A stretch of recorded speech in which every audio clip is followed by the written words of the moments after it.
Okay, so I always tell people like just like little Southern slang and everything because nobody knows what a mamaw is. How do you not know what everybody's Come on, got what is a mamaw? Please tell the world. That's your grandmother. It is. Thank you, thank you. Also, if you want to say something that's not nice about anyone, you just start it with God bless them. God and then you're bless good Yeah, to go. or bless her heart. Yeah, there you go. She sleeps around, but bless her heart. She doesn't mean to. She doesn't mean it's not her fault. Yeah, no, that's what my mama says. She's like, she's had 3 kids from 3 different guys. Bless her heart, she don't know better. Yeah, I love it. I love the Southland.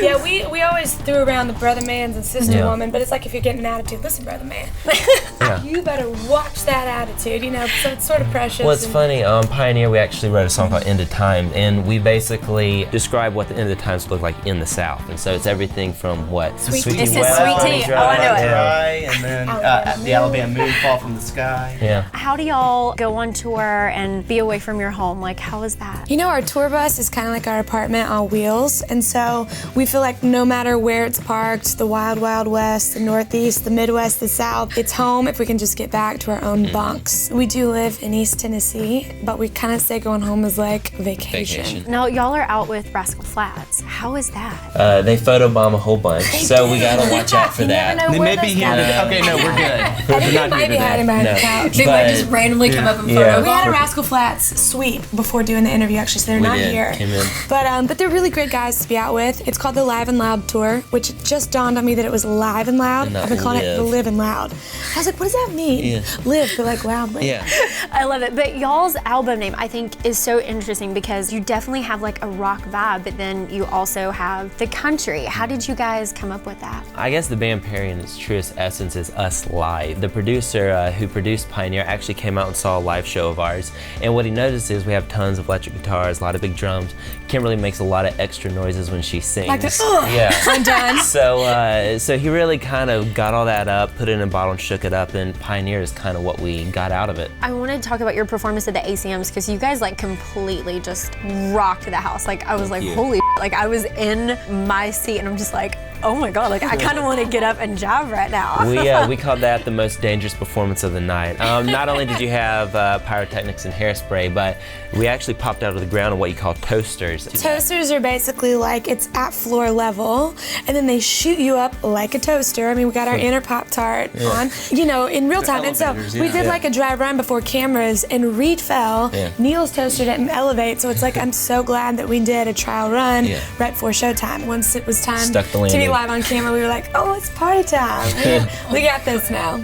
I would have been petrified to be that like half toaster if you're like halfway in the middle and you're like, Well, it was a small hole too, which was kind of scary because it was like only 30 inches, which is a lot smaller in real life. So y'all are nominated for a Teen Choice. Are you guys excited about it? We are. Unfortunately, we can't vote for it because we're not teens. I know. And our grandmother can't either. She tried, but she didn't. Well, and our grandmother actually shot, her name is Betty Lou, and she shot a commercial to get out the vote. Yeah. And I'm not gonna like give too many spoilers, but she actually ended up in a cop car. Yes. Yes, and please, yes, go vote, vote. No, I love Betty Lou already. I'm her biggest fan by any means. I love that. But y'all can go and vote on Teen Choice Awards. Yeah. TeenChoiceAwards.com. Now, when I'm not saying y'all do have disagreements, but because you are a family, Of course we do.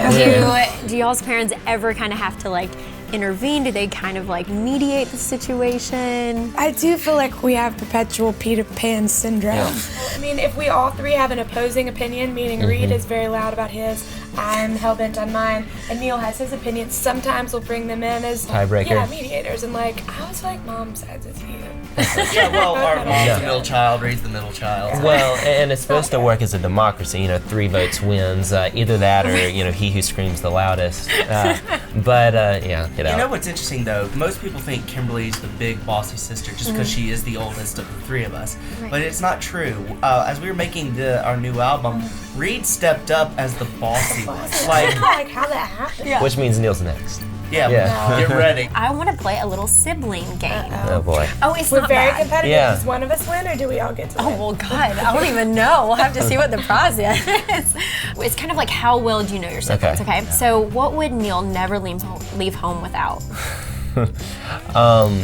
every gadget he's owned, but specifically his iPad. Yep. She can't do No, without he it. doesn't. Regular size Yes. iPad. Yes. And the Tiny mini. iPad. I have the mini, I have the regular, and then I bring my computer Okay, and my iPhone. Yeah, I know. I'm like, Apple, hello. Through. Neil, what are Kimberly's bad habits on tour? Okay, her bad habits are having way too many pet peeves. Like, she has so many pet peeves.